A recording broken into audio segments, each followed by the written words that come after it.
జాలం వెను తిరిగి వస్తుంది కాలం రేపుగా మన పాపగా పుడుతుంది సరికొత్తగా నీవు నాకు తోడుగా నేను నీకు నీడగా ప్రతి రేయి తీయగా పిలుస్తోంది హాయిగా ఇలా ఉండిపోతే చాలుగా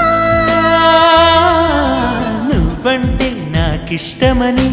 అన్నది నా ప్రతి శ్వాస